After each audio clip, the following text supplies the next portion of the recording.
Dave Hooker Show. A presentation of Off the Hook Sports. Objective insight, expertise, top guests. Available on YouTube, Apple, Spotify, and the Off the Hook Sports app. Download now for free. Also available on offthehooksports.com. I compute and obey. Now to Dave Hooker. Ready. Here we go. Welcome to the weekend with Caleb Calhoun. I am Dave Hooker, and a big show on tap. There's already a bit of a sex scandal at Auburn. It doesn't involve Hugh Freeze. He's back forward. Let's hope not, for his sake.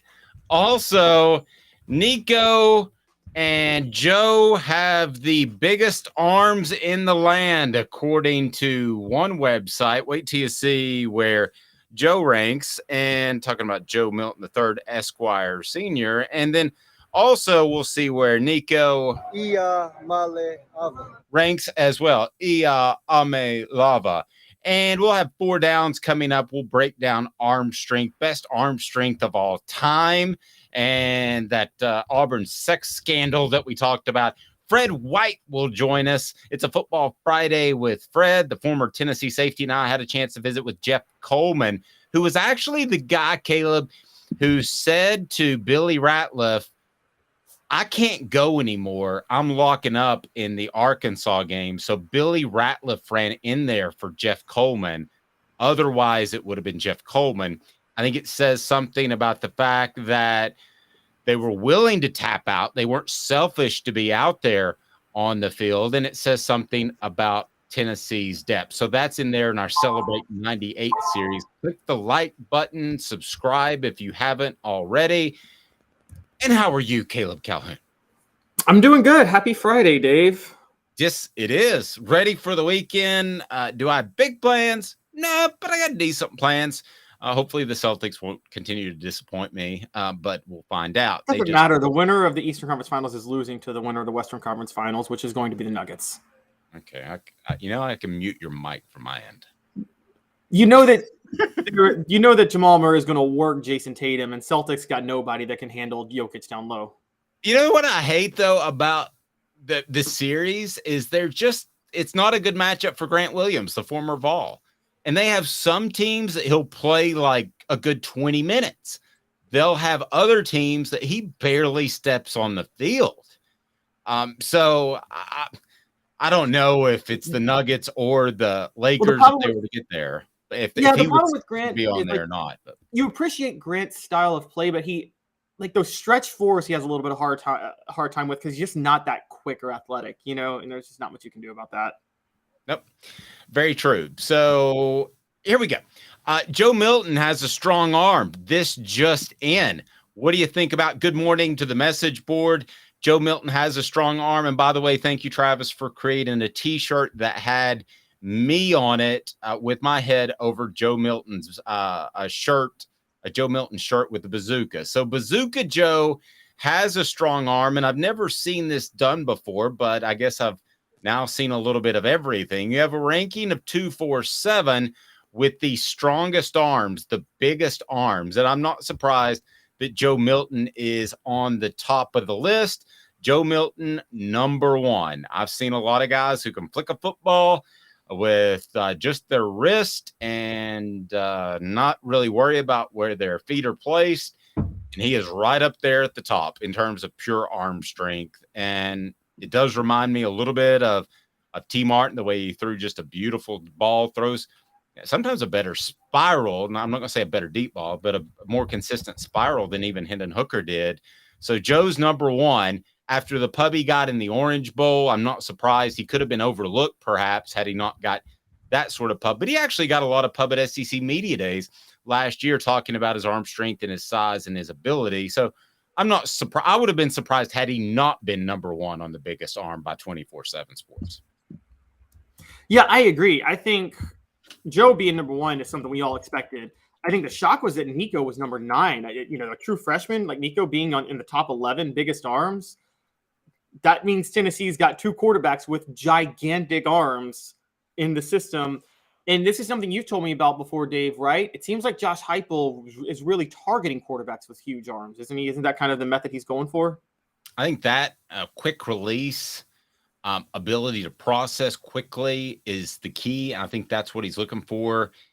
I was surprised Nico was on there too. Not that he shouldn't be, but in all honesty, did 24/7 Sports or anybody for that matter really break down every second string quarterback in the nation to determine who had the strongest arm on the second team?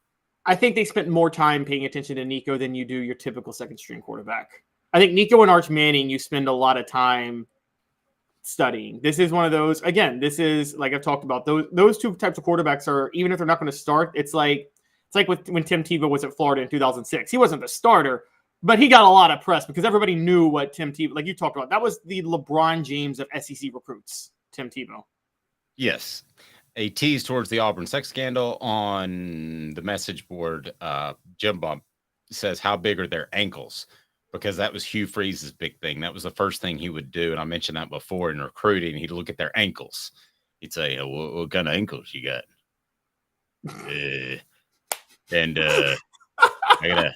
I gotta be somewhere at 9. It's the Hilton downtown. I gotta meet Destiny. And by Destiny, I don't mean my future. I mean, that's her name. All right, so that's enough Hugh Freeze for a moment. Let's get to Four Downs right now, and it's brought to you by Craft Treats. Four Downs brings you our thoughts on Joe Milton and some strong-arm quarterbacks of all time. So here we go. Four Downs brought to you by crafttreats.com. Crafttreats.com. Take care of your bet. How about that? Four Downs. 4 questions. 4 answers.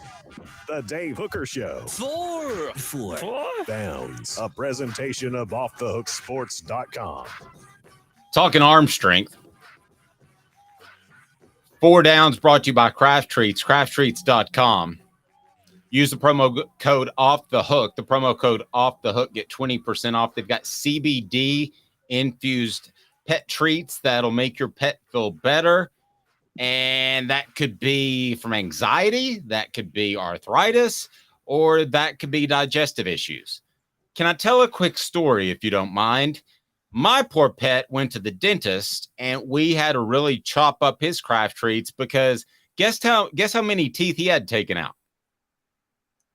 How many? I'll put the over under at 6.5. I'll go over.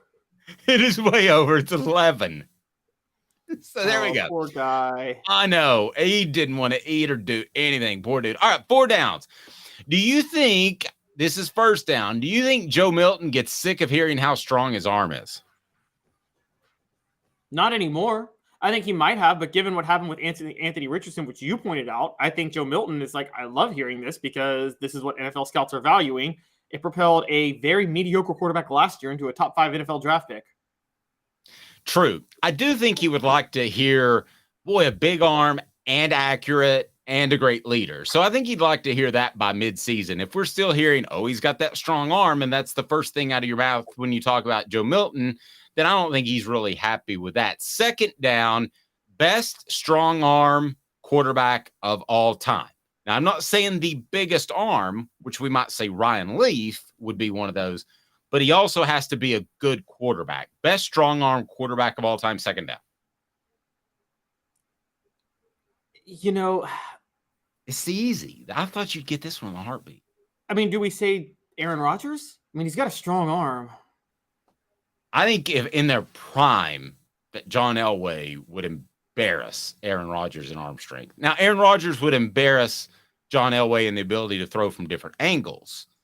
John Elway is the best strong arm quarterback that I've ever seen. But see, that's the thing. Like, what's the threshold for strong arm and who's in that list?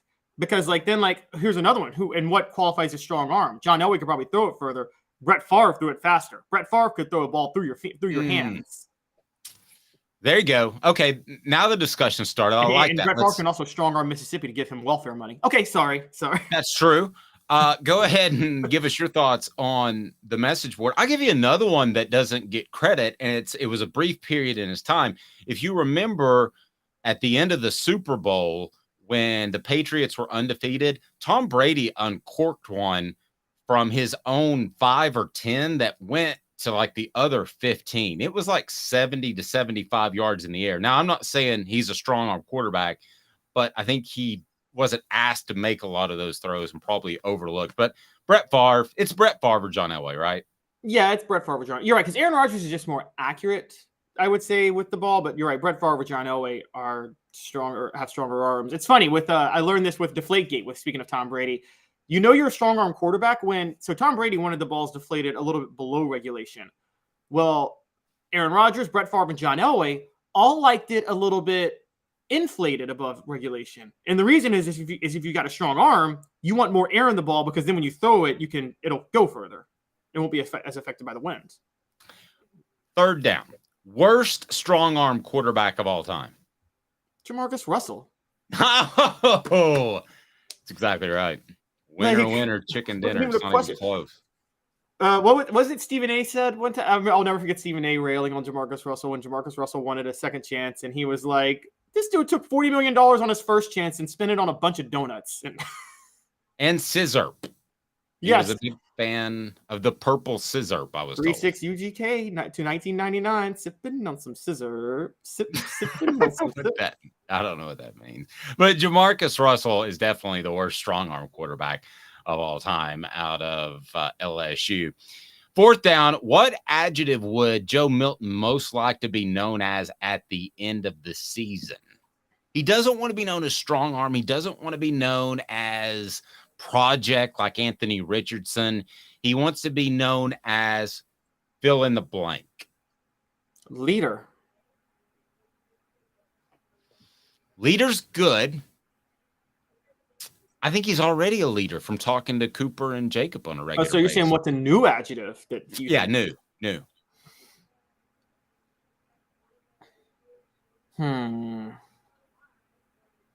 Unstoppable. I'm going to go with complete. Okay. He's a complete quarterback. I think if you're complete, then you've shown the ability to take some heat off of it. You've shown the ability to lead, which I think he can, but ultimately that'll be determined by wins and losses. I think he is a leader, but that would be proven as well. I think he runs a little bit stiff. I think Hendon Hooker did the same thing in this offense early last year because of uncertainty. I think he wants to address that as well. So I will go complete. That would be my word. D says the real deal. Travis says champion. Well, there's no better one than that. D says, good morning, fellas. Have you released the Sean Ellis segment yet? Love the Celebrate 98 series. Thank you, sir. Tell a friend. Sean Ellis, we're supposed to record today, as a matter of fact.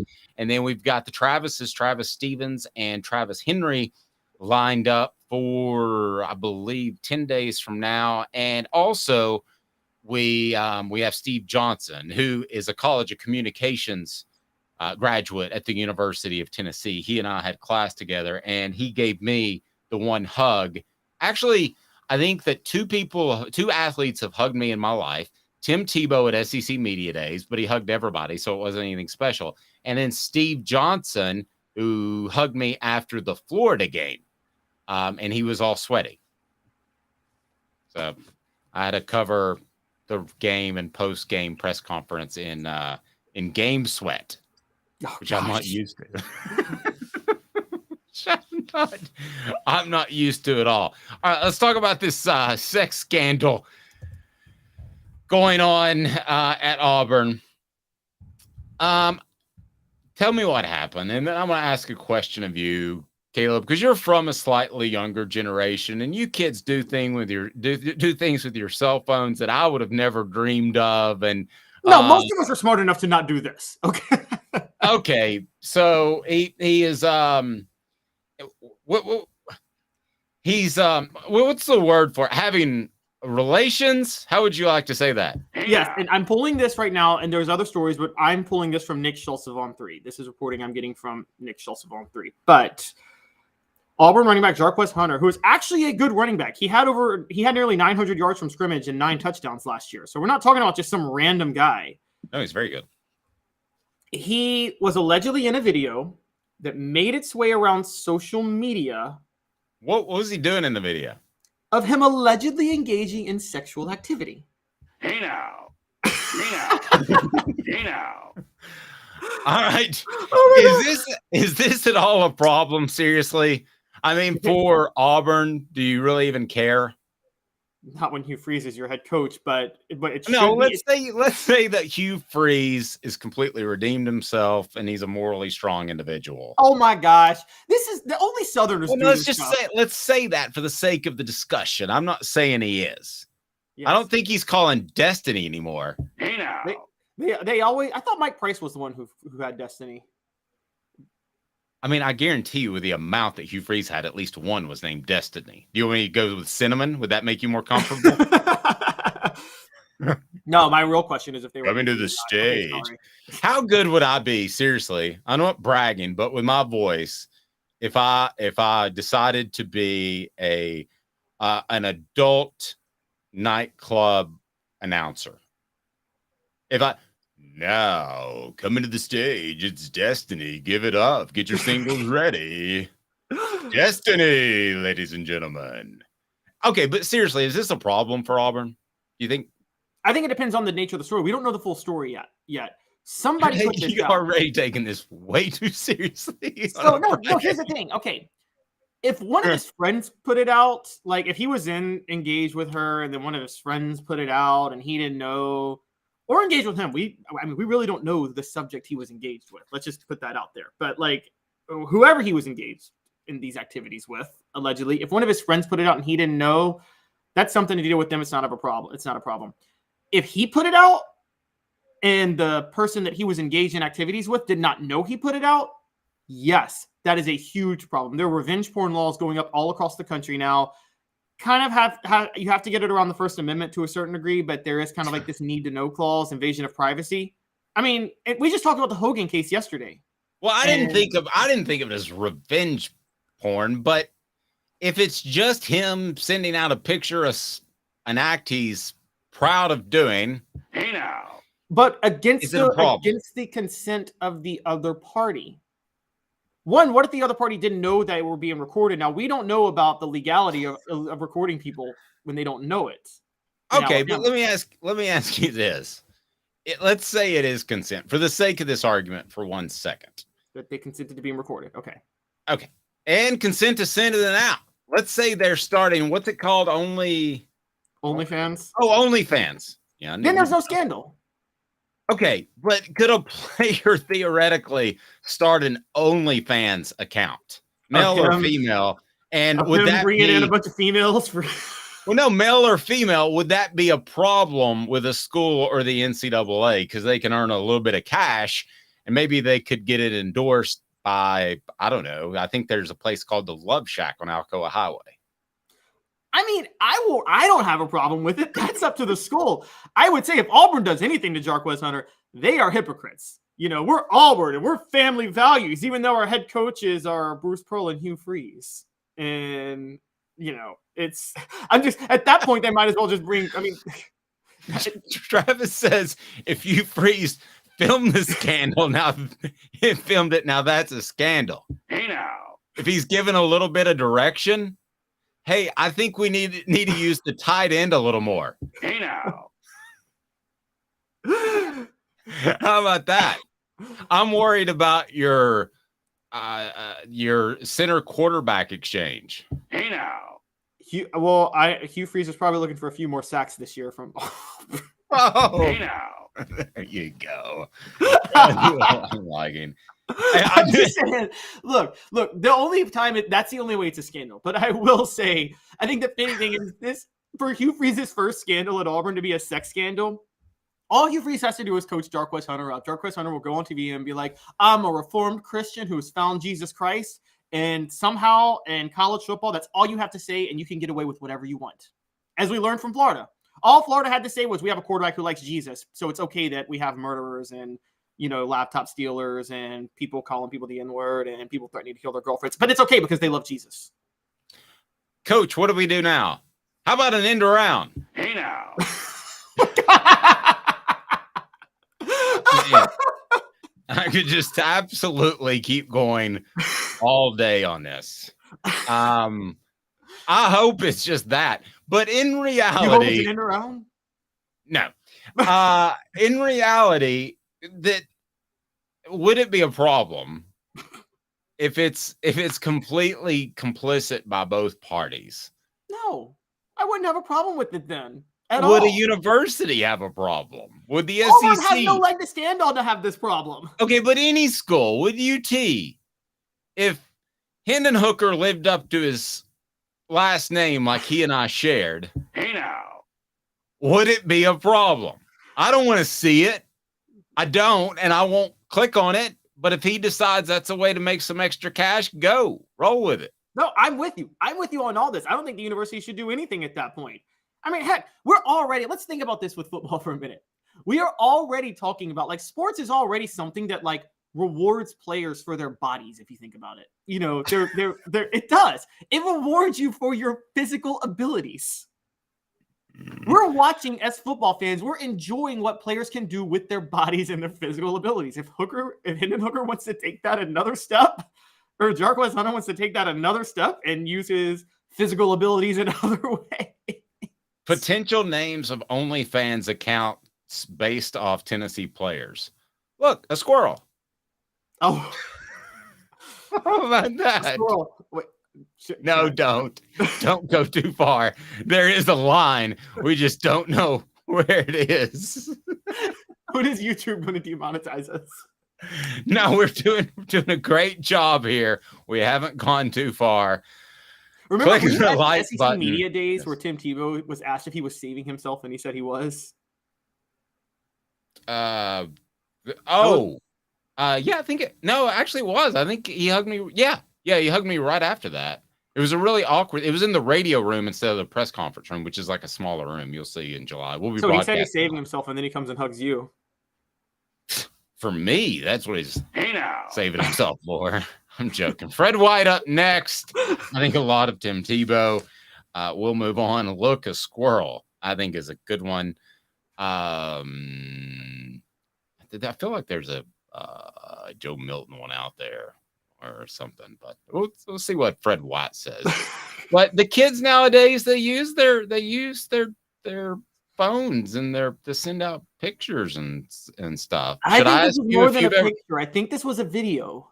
Okay, whatever it is. Should I ask you if you've done that before, or should I just let it go? I've never done that. I can honestly tell you I have never, ever, ever done that. Yeah. Okay, good. The question becomes, okay, now I'm just like, I've always wondered how people can engage in these activities and keep a steady phone and film. Okay, that's my thought on it.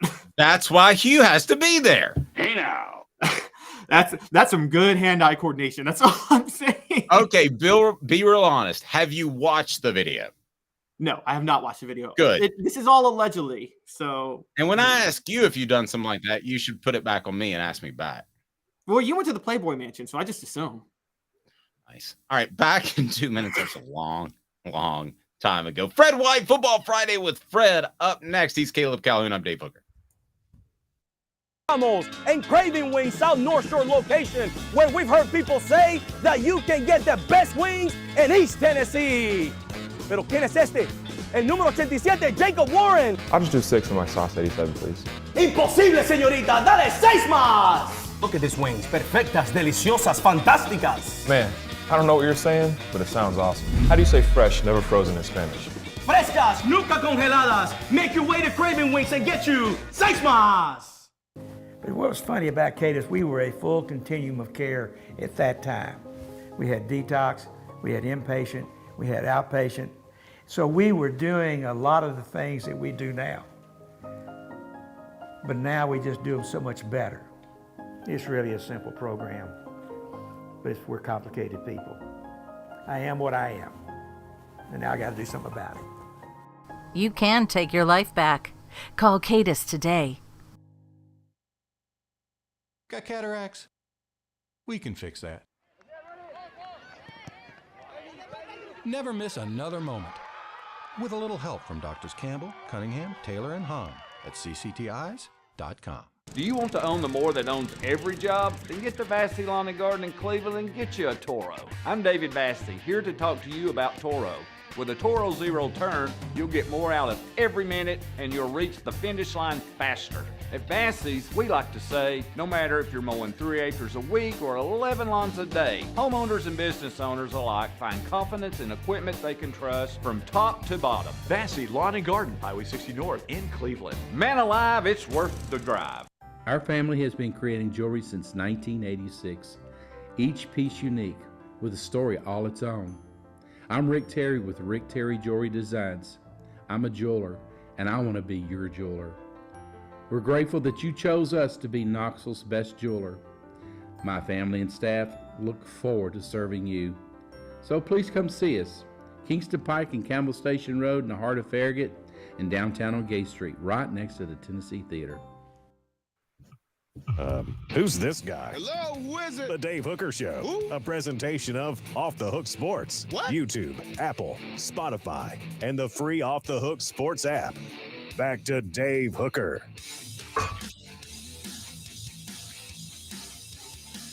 Welcome back. He's Caleb Calhoun. I'm Dave Hooker. It's a pretty cool night last night with the one, the only, excuse me, Fred White had a chance at our latest episode that dropped last night on the Celebrate 98 series to visit with Jeff Coleman. And that was pretty awesome. And they had so many big names on that defensive line. I think sometimes he kind of gets maybe a little bit lost in the shuffle, but you talk about consistency on the defensive line. He was that. And he was also the first to kind of put his arm around Fred, who joins us now. And Fred was in his dorm room as a freshman, admittedly homesick with the lights out. And then what happened next? You know, he came in and basically told me, hey, man, you gotta get out of this room. Turn some lights on in here, man. So I know you might be homesick. Hey, man, come out here and play some spades with us. And I was sitting there thinking, like, I didn't know anybody else played spades. Yeah. I think white people play spades too, but it's called rook. It's the same game. I mean, that's the only difference. When I played spades the first time, I was like 18 or 19. I was like, hey, guys, we're all just playing rook with a regular set of cards. Have you ever played rook? I've never played rook. I've never even heard of it.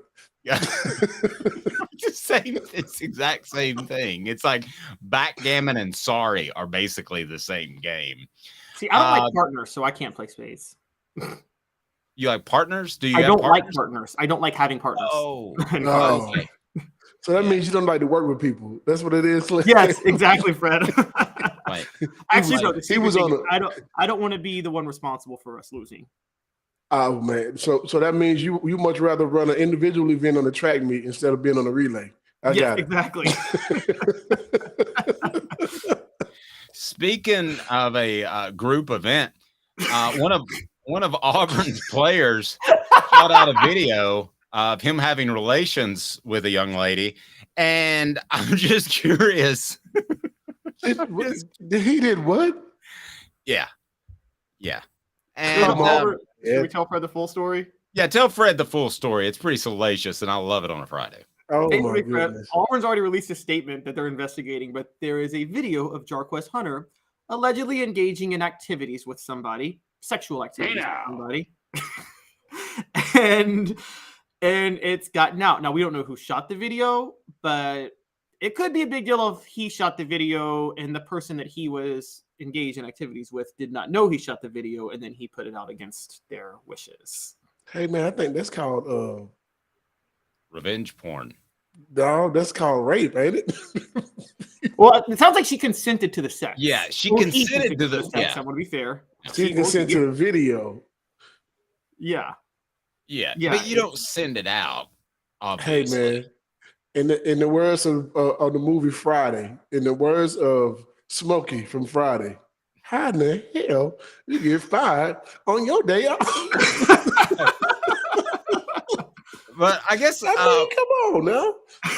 If there is in some case that she didn't consent to it, then I do feel bad for her. So we'll get serious for a moment. But I'm curious with social media and phones and everything, you're my age. So I just started, I think I got my first phone like 95, 96. I don't know when you got your first phone, but have you ever thought to yourself how different it would have been as a player, having a good time with your teammates with social media? I mean, that's tricky. I don't like people recording me. I don't even like taking pictures. I don't either. So I wouldn't want nobody filming and recording around me. And if you came to my house, I'd probably make you put your phone in a bowl or something. I mean, we're not going there. I'm not doing this. So, instead of putting the keys in the bowl, the phone in the bowl. I'm sorry. Yeah, that's right. I got somebody's phone.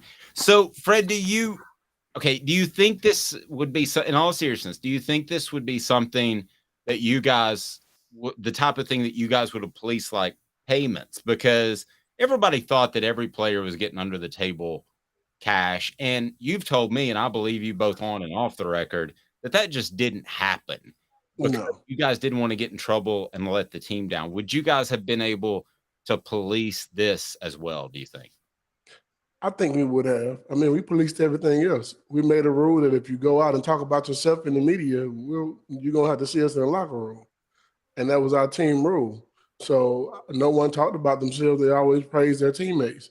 And whoever helped them get to wherever they're going. But however, this is a different age. This is different. I don't know what it would have been like.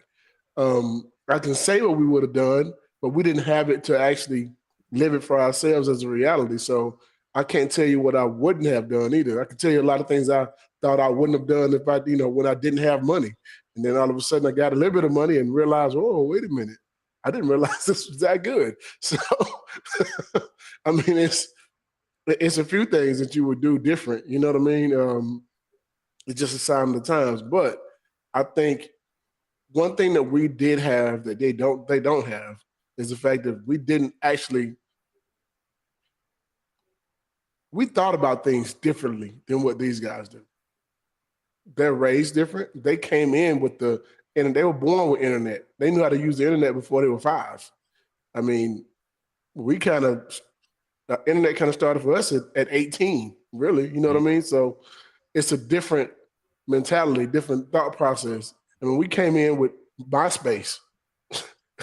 You look at Facebook now. I mean, some of the things we didn't even have those things on MySpace. You know what I mean? We didn't put anybody in our videos or post all these pictures and all that type of stuff either. So I don't think we would have done that either. Go back to something you said earlier. The players all amongst themselves said, don't go out and talk about yourself. Because I've always thought that came from coaches, but the players actually told each other, don't talk about yourself. No, we had our team meeting and we talked about this and how Coach Foreman said we were going to be an 8-4 team. Myself and Jeff talked about that last night. And when we kicked the coaches out of that meeting room that day, that was part of our rules. You do your job first, and then you help. And then if we catch you talking about yourself, it's not going to be good for you when you get back to the locker room. You give the respect and the love to your teammates, the people who helped you get there. And I think it was more so that way because for 3 years, all the media was dominated by one person. And nothing against him. He deserved every last piece of that, that love and respect that he got from the media and fans and all those type of things. But we felt like we were being disrespected.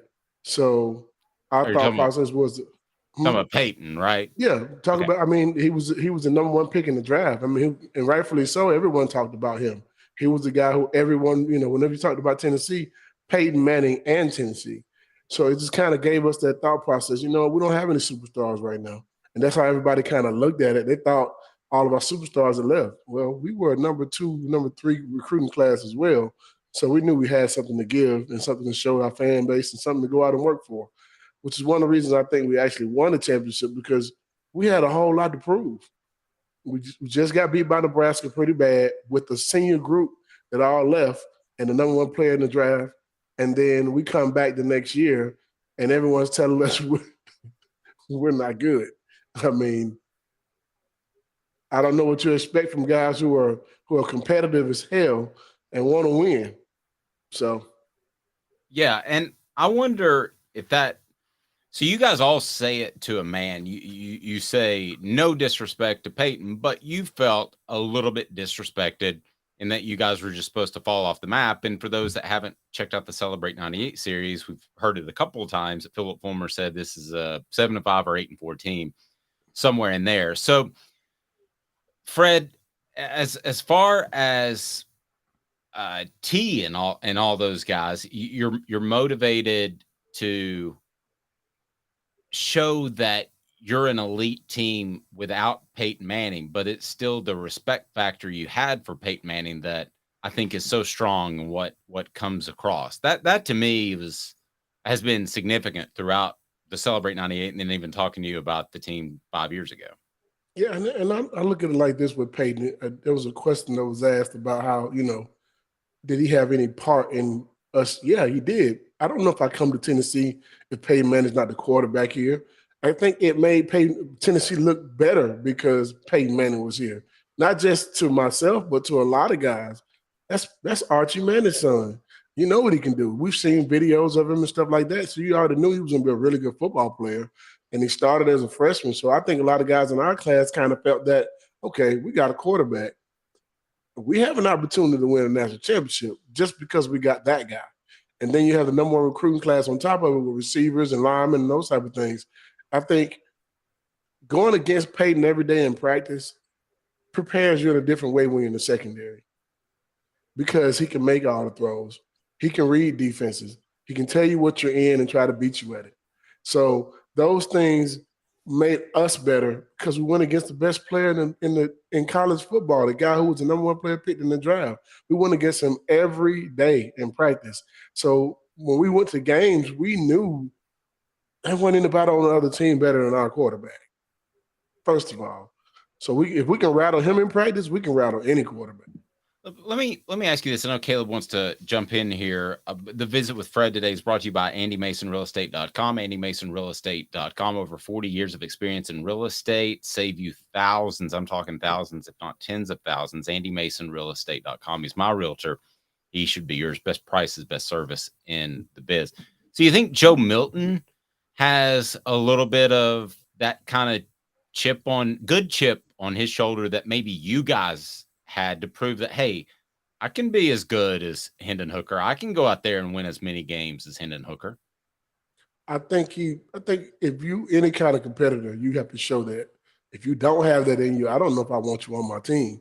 I mean, not saying that, okay, well, I got a beef with Hendon or, no. When Torrey Noel was a safety and him and Ray Austin, those guys, when they left, myself and Deion Grant were like, we go out. The job is always lead the position in better shape than what you came into it with, right? Mm-hmm. So you got to teach the guy behind you how to play the game. Teach the guy what the rules are, how to play it, and how you need to play it. And by all stretch of imagination, if you're playing bad in a game on TV on Saturday and these guys are playing on Sundays, when you get back to your dorm room on Saturday night or Sunday morning, I guarantee you get a phone call or a voicemail and they're telling you about yourself, how bad you played. So we did that. That was like you're still getting tutelage from guys who are not even on your team anymore. They're in the NFL.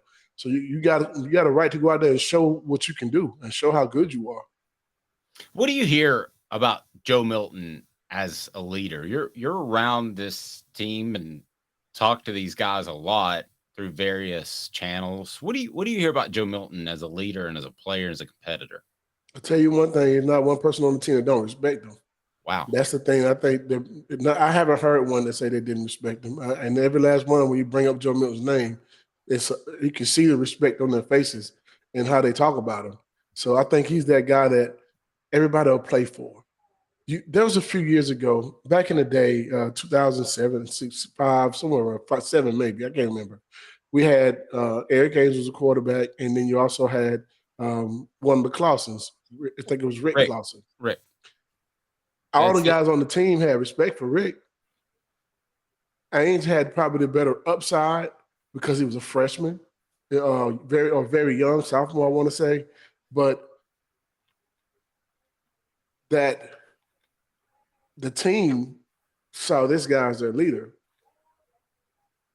Sometimes it works that way. You got to also look at Texas had the same thing with Major Applewhite and Phil Simms' Yeah. So you've seen those things happen on more than one occasion. You look at Peyton Manning when he came in, that was Brandon Stewart. He actually played before Peyton. But, when you're the starter and you have something to prove, it's your job to stay on the mound. If you come off that mound for any reason, it's out of your hands whether or not you can, whether you're the starter or not at that point. You know what I mean? Like, you got to go out there and perform and do what you got to do best. I remember Kelly Bryant at Clemson playing against Georgia Tech, and he had this guy, the number one quarterback in the country, Trevor Lawrence, behind him. And I'll never forget, to play against Georgia Tech, Kelly Bryant throws 4 interceptions in the first half. They just put the freshman in to see what he was going to do, and he throws 4 touchdown passes to make them win the game. So if you're a senior and you got something to prove, keep your hat on and stay on the mound. Plain and simple. Do your job. Don't try to do more than what you can do. Do exactly what you need to do to help your team win. Fred, looking back on that 98 team, one of the reasons I felt like you guys were so disrespected, which kind of threw me off too, and I've always said that I feel like it seems like people would cover recruiting back then and then forget about the recruiting classes they covered a year later, because we know about y'all's class, the 95 class, you guys, that's the most successful class in Tennessee history. But the 97 class was probably, like, on paper, the most loaded like I had ever seen. And how much did those guys, how much of an impact did it have, those guys having a year of experience under their belt for the 98 team? Deion Grant obviously is one of those guys, but how much of an impact did that have, just them having one more year of experience? That keep in mind, some of those classes that we had could have went to other schools and played immediately. I mean, the 94 class, the 95 class, 96, 97 class, they could have went to other schools and played immediately, right? So I think that I always say this: you don't win a national championship in 1998 without the group that came in without the group that was 95 seniors. That group of 95, that 95 team built something, and they learned it from other guys ahead of them, and they kind of showed us how to win, how to work hard, how to be professional about what you do at work, every day. They were trying to win a championship. That group of offensive linemen that were all seniors, they wanted to win. And that was the only thing on their mind, was winning. And don't get in our way if you're not trying to do so. That set the standard for what it was like to be at UT. That set the standard for me to say, okay, give it everything you have. You go out here and you work hard every day. And if you want to play, you got to beat somebody out. And that was how we thought about it. But coming into 98, we realized that these young guys can play a big role. And I think them seeing how hard that 97 team worked helped them as freshmen to see what it was like to be in 1998. When you're winning, man, winning is contagious. It's not, you want to keep winning. That's not something that we never walked on the football field. I never walked on the football field and thought I was going to lose, ever. So that was just my mentality, but I think most of our team came from that same, or cut from that same cloth.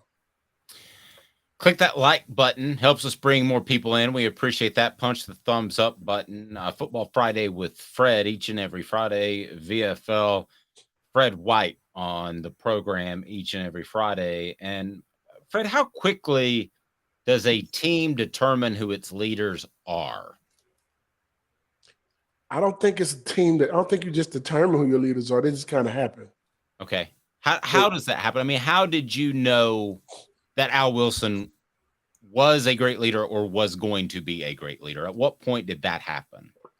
For me, it still happened at Auburn game, but okay, he was my roommate my freshman year. So we talked to each other every day about all kind of stuff. You know what I mean?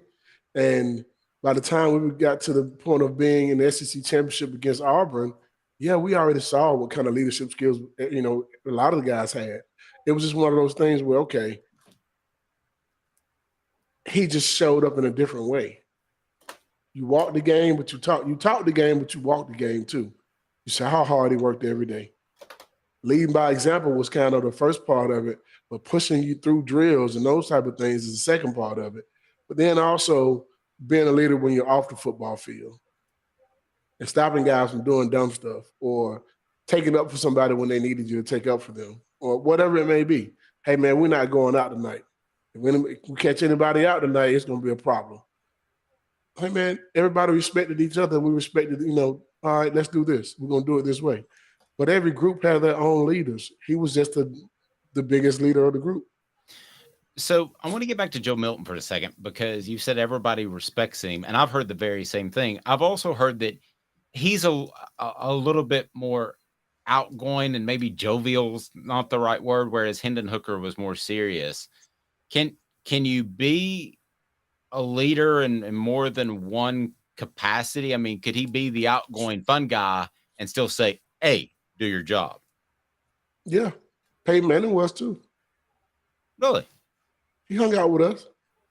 But I mean, was he a fun guy? I mean, people tell me about his sense of humor, but the guy that you see on TV every Sunday or during the football season or anytime he's doing an event, that's the guy we saw every day. He's the guy we saw every day. So, yeah, did he work hard? Absolutely. He worked harder than any other quarterback I've ever seen, most players I've ever seen. But when he hung out with us, we got our teammate. We got the guy you guys you're just getting introduced to. We saw him every day as a 19, 20, 21, 22-year-old kid. We saw him every day like that. So was he a fun guy? Absolutely. You go hang out with Peyton, I guarantee you have a good time. He's just like us. It's, country and cracking jokes and, he'll drink a couple beers every now. I mean, we all did stuff like that. We were college students. So, I mean, yeah, did he have a good time? Absolutely he had a good time. I enjoyed hanging out with Peyton and all my teammates. Were you ever a victim, Fred, of one of Peyton Manning's infamous pranks that he likes to pull on his teammates? Yeah, put shaving cream in my shoes. Did he really? Yeah, listen, man, if you catch an intercept, if you intercept the ball from Peyton in practice, he is gunning for you the rest of practice and the next day till he gets you, right? He's gonna get you because if you get an interception of Peyton, you gotta talk trash. You got to talk trash. He paid Manning. You talk trash to him and you celebrate and everything, it's gonna piss him off. Once he's gonna be mad. But the next day, man, you always better check your equipment. You might have water in your helmet, you might have shaving cream in your shoes, you might be missing your gloves, something, anything. It could might have one sock. That's serious, bro. I mean, but that was just in fun. And as soon as you were missing something, you just kind of had to know, what did I do yesterday? I picked off Peyton. You do this and look down the highway. I see you, brother. I know you did it. And he looking to see it. He peeping over there to see if you did, notice it.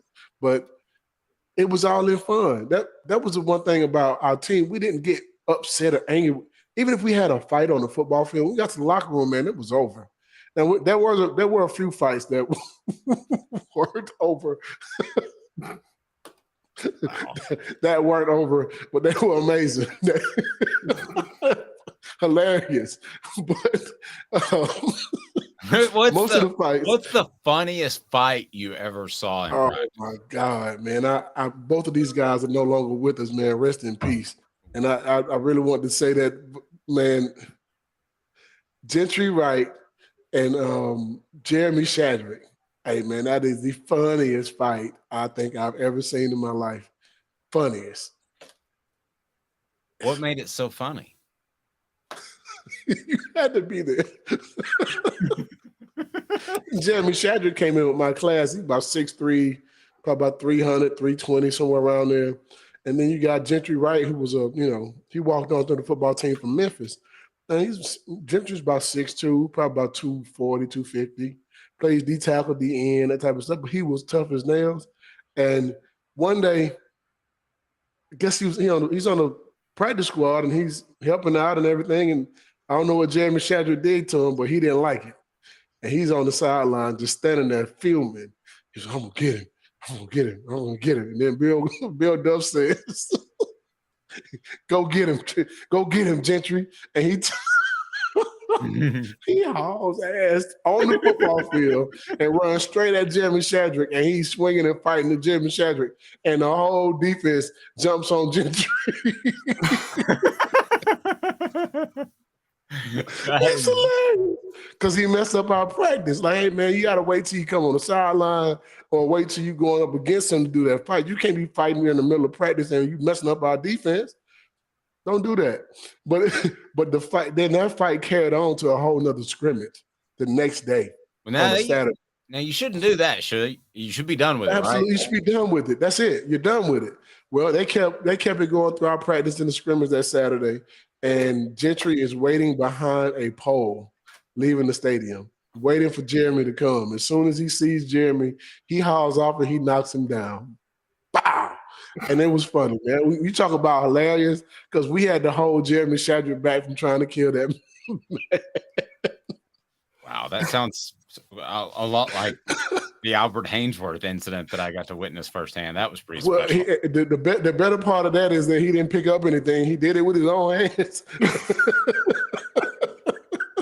Okay, so top 3 guys on the 98 team 25 years later, top 3 guys at the time you wouldn't have wanted to fight. And I know Fred won't turn down a fight, but it wasn't too many people I wouldn't fight, but there ain't too many people I'm just going to pick one with either. You know what I mean? Top 3 guys you wouldn't pick a fight with on the 98 team.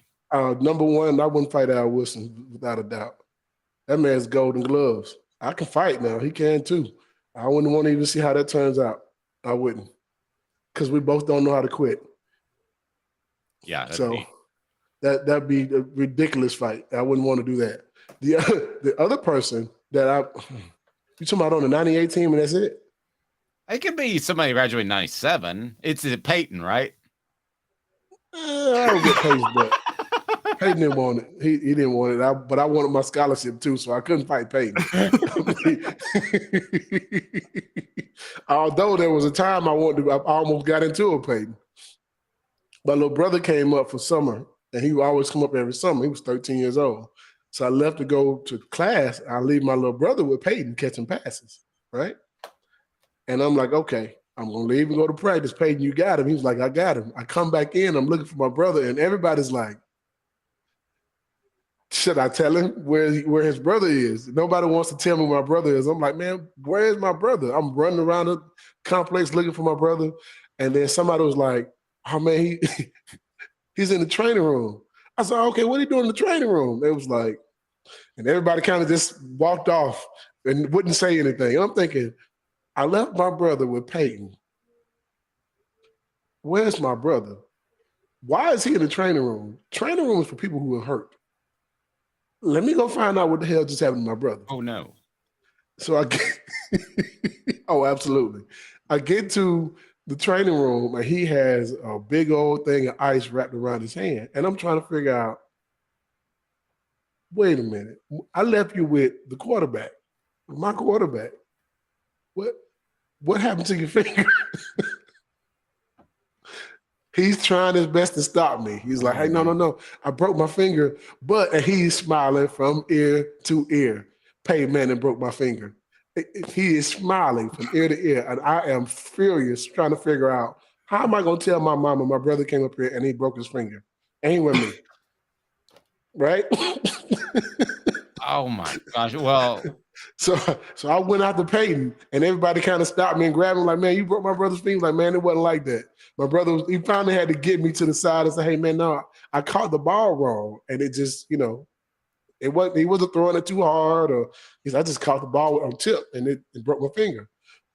It was crazy, man. I couldn't believe that happened. But me and Peyton, every time I see Peyton, I always bring it up too. Hey, man, you broke my brother's finger. This round is on you. Okay, so after Al, the other 2 guys you wouldn't want to fight? Sean Ellis. Oh, yeah. Sean Ellis is probably one I wouldn't want to fight. And man, dude, out the 98 team, I'm going to say Cozy Coleman. But there's one person that I played with that I would never want to fight. 2 of them, actually, that played on other teams, though. One is Shane Burton. He was on the 1995 team, 6'8", 300 and some pounds, Shane Burton. Yeah, that ain't the person you want to mess with. That ain't nobody. I'm telling you. I don't care if you a trained assassin. That's not one dude you want to fight. I promise you. And then the other person is Bill Duff. Man, that's the human weapon. I would never want to fight Bill Duff. I want him on my side. I've been friends with Bill Duff ever since I knew he could do all that stuff. I mean, hey, man, we friends. We're going to be friends till we die. That's right. He's the one who stopped Eddie George, wasn't he? On the 1 yard line? What's that? Wasn't Bill Duff the one who stopped Eddie George on the 1 yard line?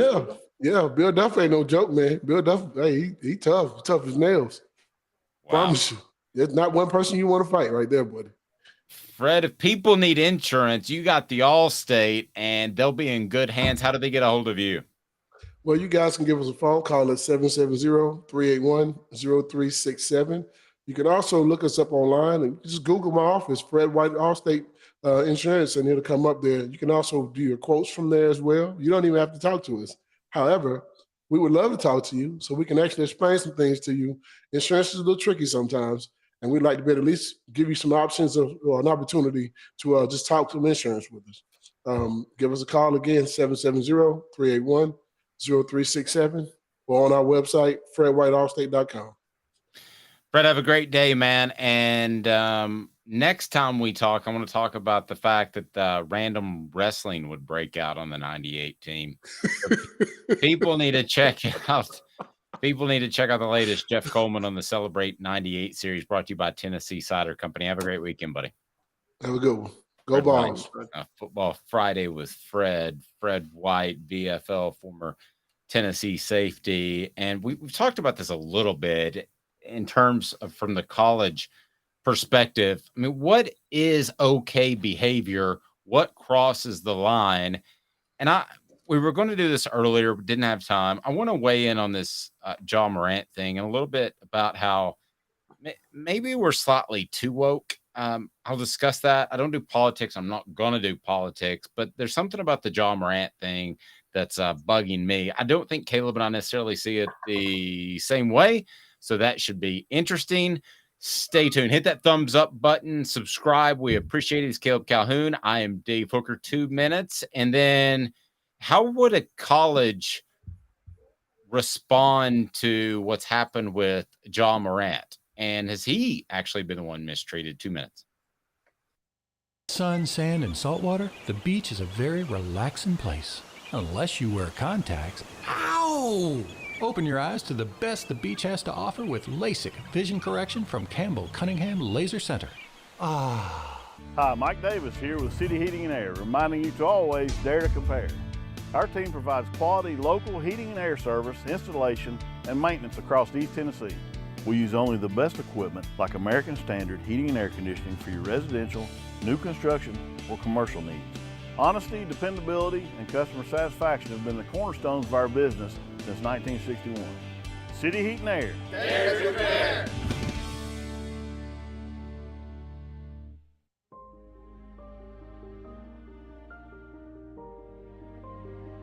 Our family has been creating one-of-a-kind pieces of jewelry in West Knoxville since 1986. Each piece is a combination of unique processes that bring your idea to life. Every day in our shop, a truly special item with a story all its own is being manufactured in our facility, bringing the history and family sentiment into a whole new generation of life.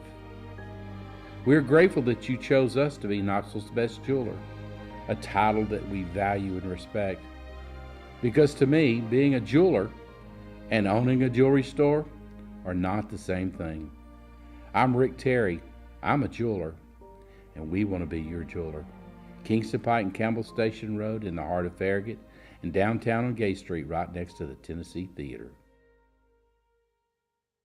When you want a hard cider that's easy to enjoy, one that's crafted to perfection, you need Tennessee Cider Company. Some say it's the signature cider of the South. Others say it's the cure to your craving. They all say you'll savor every sip. With a selection of ciders free to sample, all it takes is one taste. Visit tncidercompany.com for more information, as well as to shop our ciders and merchandise online. Thirsty yet? Doors open at 10 a.m. You're listening to The Dave Hooker Show, a presentation of OffTheHookSports.com. The internet is full of pictures of each and every one of you. Available on YouTube, Apple, Spotify, and the Off the Hook Sports app. Download now for free. Is there nothing you people can't do? Also available on OffTheHookSports.com. Portions of the program brought to you by City Heating and Air Conditioning, cityheatandair.com. Over 50 years in Knoxville, integrity matters. Might not need a new unit, might just need a service and or a part and or coolant. They'll take care of you. City Heating and Air Conditioning, integrity matters, cityheatandair.com. All right, I want to get to this Ja Morant thing because I don't want to go down the road of wokeness completely, and I don't want to get into all the issues that somebody can ruin their career and it be over because they say something that they shouldn't have said. Some things are inflammatory, some things are offensive, and some people need to be checked when they say stupid things. It's also very stupid, I want to be clear, that Ja Morant flashing around a gun is not the best idea. Probably is not a good sign of the path that he's heading at. If you didn't know, he's a guard for the Memphis Grizzlies, one of the most talented players in the NBA, and has the potential to be one of the best players, perhaps of all time, if you want to talk about a top 100 type of list.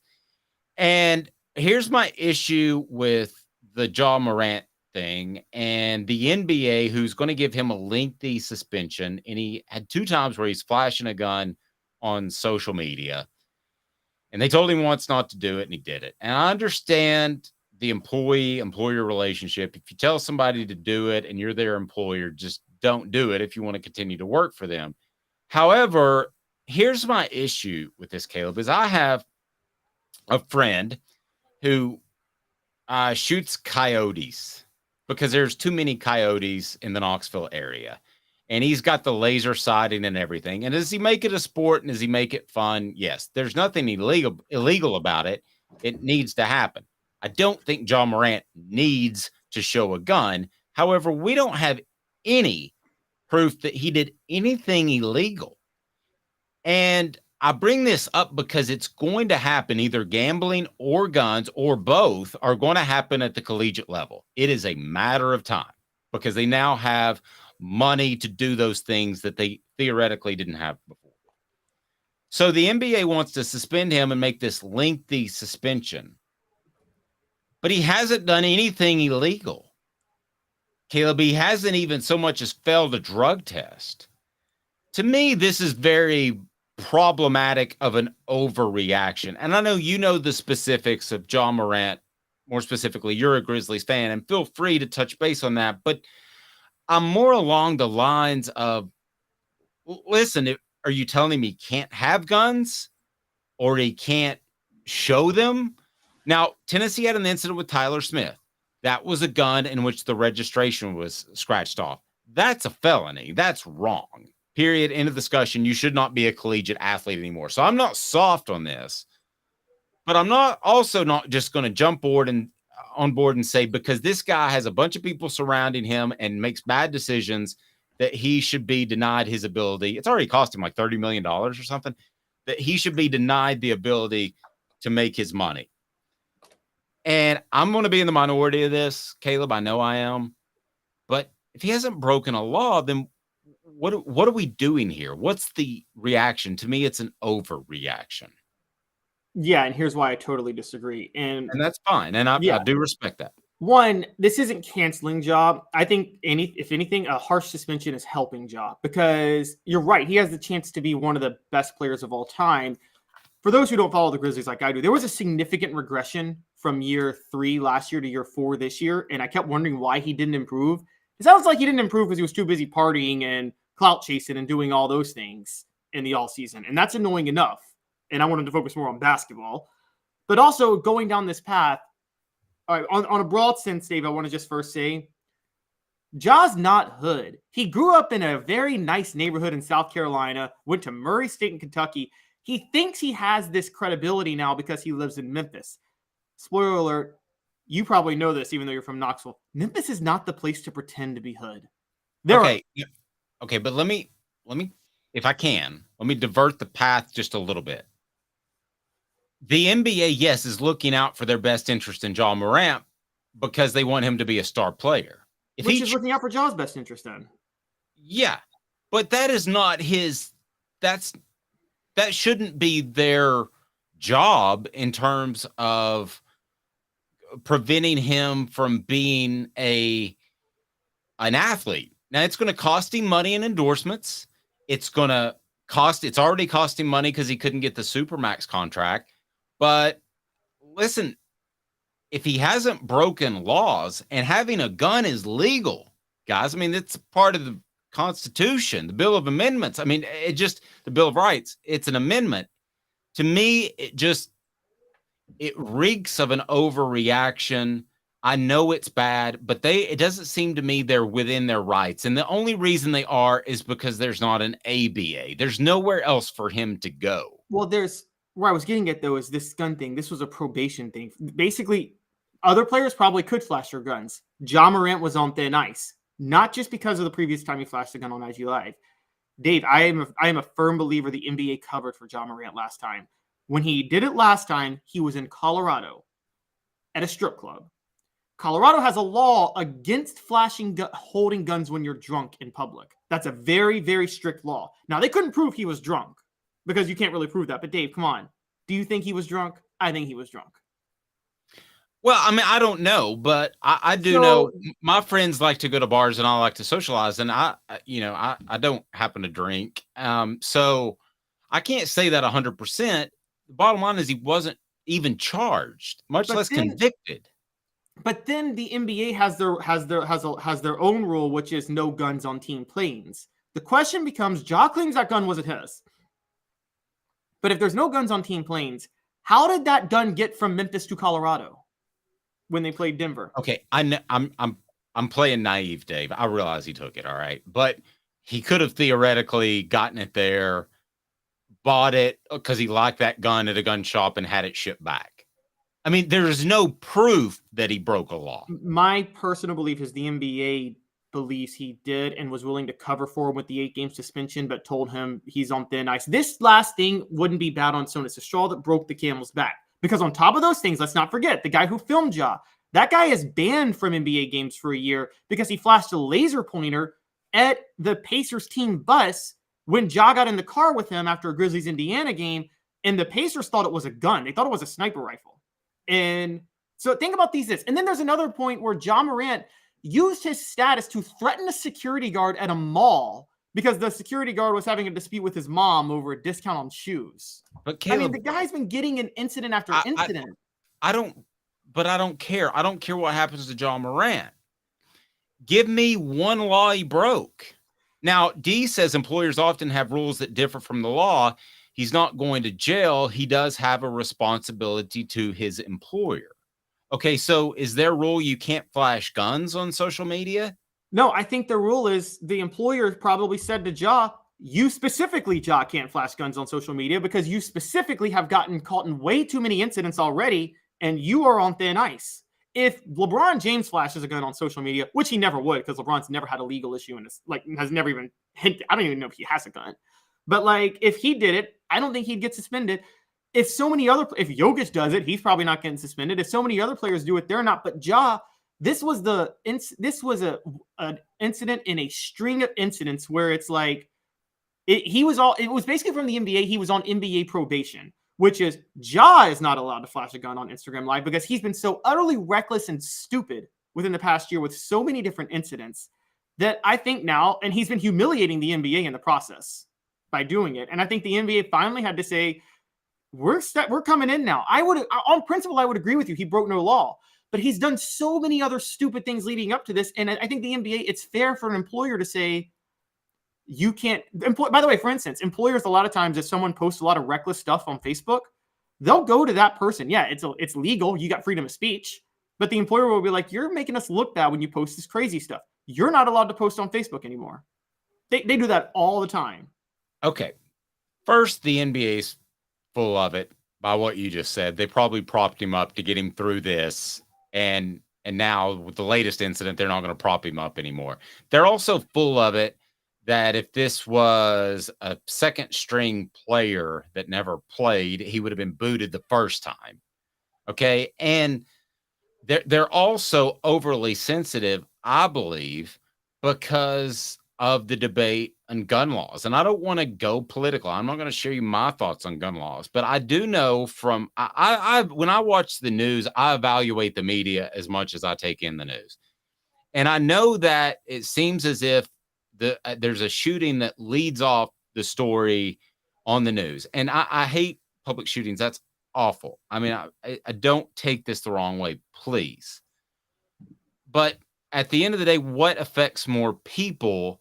It's probably the fact that we have a debt that we're about to default on. But if you watch the lead story, it's always about a shooting or 2 days after a shooting, a follow-up.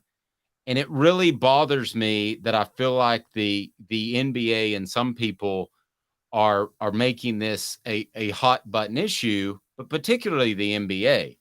Now, what would happen in college?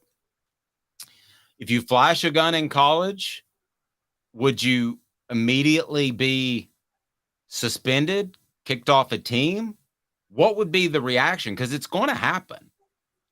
It's going to happen. And I also think there's a bit, quite frankly, of a race issue in here. And I think that I can't remember his name all of a sudden, but the center who had 3 girls in his room, when they went into his room, they finally got into his room. He had rifles laying all over the place because he was a hunter. Well, we view, was that Chris Kaman with the Rockets? No. The center for Tennessee football. Oh, center. okay. All right. Yeah, I'm sorry. His name suddenly escapes me, but there were rifles laying all over the place because he was a hunter. Now, if that's an African-American with 45s or Berettas laying all over the place because they like to collect guns like he did, I think that gets played out way different. I don't disagree with you, but I think at that point, I would be the first person to defend the white or the black guy with the guns. I can't bring myself to defend Ja Morant because, again, this isn't in a vacuum. It is a string of things. And I'm going to be honest. The NBA, you're right, did it to themselves. They've been covering for Ja Morant. I think they know a lot of shady stuff Ja Morant's done behind closed doors that they haven't let get out there because they want to protect their asset. And so this was finally for them, like, think about this. You and I both agree the NBA suspended Michael Jordan for gambling on basketball in 93, right? We both probably believe that. Yes. Okay. Say 1996 rolls around and Michael Jordan is seen shooting craps in Vegas. Well, at that point, the NBA might come down harder on him than they would somebody else shooting craps because they already almost got humiliated by Michael Jordan gambling on the sport. And so that's where I think they're at with Ja, is that they gave him a lot of leeway because he's a rising superstar. You're right. If he's a backup second stringer, they'll cut him in a heartbeat. They gave Ja. For the record, it was Josh McNeil. Oh, he was I was thinking basketball. You said center. Josh McNeil. D says, my son has a position in the government. He would be fired. He makes any negative comments about the president, Trump, Biden, Clinton, or Bush. When in the military, he could have been sent to prison. Okay, well, I kind of get that. I mean, you're working for the government. I get that. But if I went out and I'm touching on the race issue here.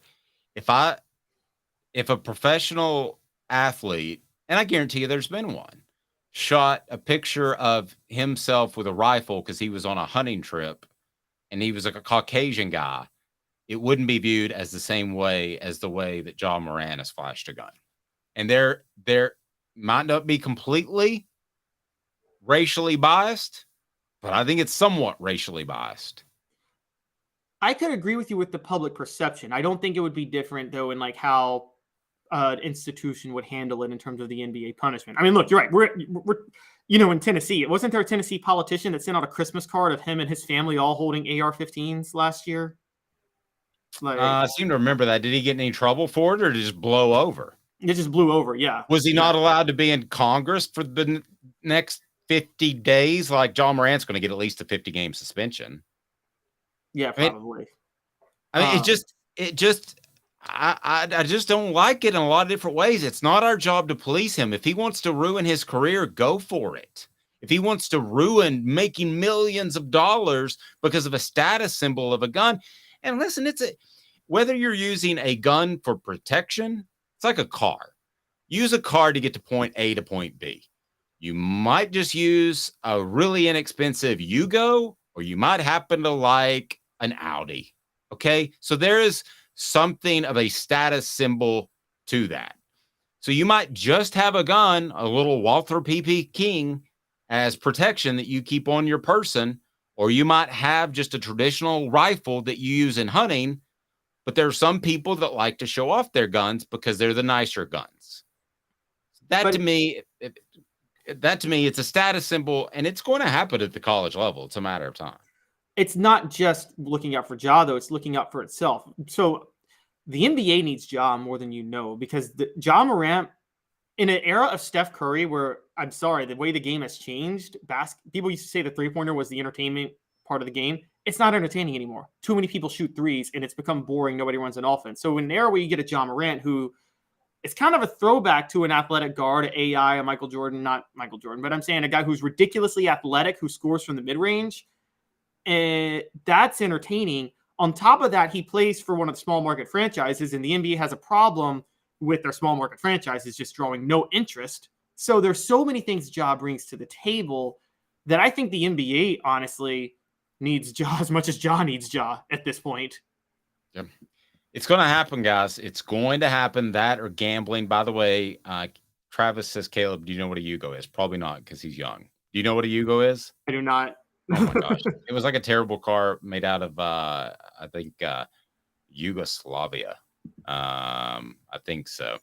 All right. So that's my thought on Ja Morant. Where did you say you want to go next? I'm sorry. Excuse me. We've got a lawsuit with Southern Cal, the Pac-12, NCAA. Should athletes be considered employees? In other words, are they going to unionize? I don't think they'll ever have that power. What are we hearing out of the National Labor Relations Board? Is it relations? National Labor Relations. Plural. Maybe it is relations. I don't know. Yes. Back to the relations, how we started the show. All right. So what do we got going on here with being unionized? So basically the it is relations. National Labor Relations Board filed an unfair labor practice complaint against USC, the Pac-12, and the NCAA, asking that athletes at the school be classified as employees. A November hearing has been set. The complaint comes after a February 2022 complaint from the National College Players Association, which has filed an unfair labor practice charge. Basically, this would take years to go through the courts. It would take years. So, but it is another step into athletes trying to be recognized as employees, at which point they would try to unionize.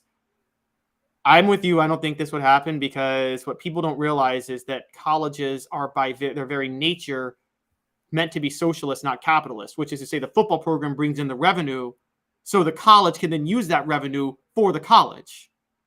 Theoretically, the football program is for the college. For the record, if they unionized, if college football players unionized, that would be the end of the sport. And I didn't say that about NIL. I didn't say that about the transfer policy. I think the kids deserve that. But this is a different level. If you were to unionize, it would be the end of college football as we know it. That would be the absolute end.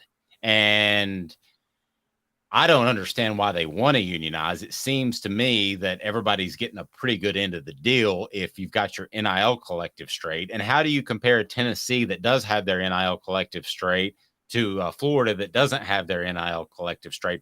Everybody that basically walks in the door at Tennessee gets some sort of NIL offer. And I'm talking enough to do pretty much what you want to as a college kid. I'm not saying you're getting rich. You're not making Nico money. But everybody that walks through the door, and as long as you keep up your obligations, if they say, hey, you got to be at this event or that event or that event, you're making a decent stipend at the very least. And I don't understand why they would unionize, because right now they have all the leverage. It makes no sense to me. Yeah, so think about what happens if they unionize. And I don't know, I don't think they've thought this through. If college football players unionize, Well, then it's not just going to be college football players that unionize. That money is going to have to be dispersed evenly to all athletes. So they're going to have to share athletes with the softball players not generating any revenue. Yep. And when that happens, the schools then are going to be hurting for cash. So the NIL collectives will shrink because they're going to go to the boosters and say, hey, stop spending money on these players. We need you to spend money to help us upgrade our facilities or, cover our budget losses because we're paying these players. At which point NIL collectives will start to fall. So this all unionizing will do long-term is reduce what college athletes are able to get from NIL money now and make them have to share it with the rest of the sports that don't generate any revenue. It would be even more anti-capitalist for them. I'm with you. It's not a smart move for them to want to unionize. So you said this would take years. What real argument do we have? Because we talked about the WWE and NASCAR has talked about this, but it really never got off the ground. Is there any concern this even gets off the ground? It's possible. I mean, because it's going through the courts. I mean, I don't think this part holds up because the NCAA is a nonprofit organization and colleges themselves are nonprofit organizations. And they could theoretically say, look, we got researchers who do a lot of work and generate revenue for the university, and we use that money to fund the university. That's what college football players are doing by going to win games for us. It's the same concept. When you commit to a college and you're a student of the college and you are doing stuff within the capacity of the college, that revenue you generate is generally for the college, whatever it is at the time. So that's the whole point of these college athletics programs existing in the first place in a lot of ways. They're doing this to get something back in return. So I don't think it would hold up in court. The problem with WWE or any of these others is this is a league. They're not trying to fund all these other things with this money. They're just trying to fund the league and make the league profitable. And because they're the only league, it's ridiculous that WWE athletes aren't unionized. They should be. And it's insane that they're not, or not even considered employees. But yeah, NCAA colleges, it's a totally different story.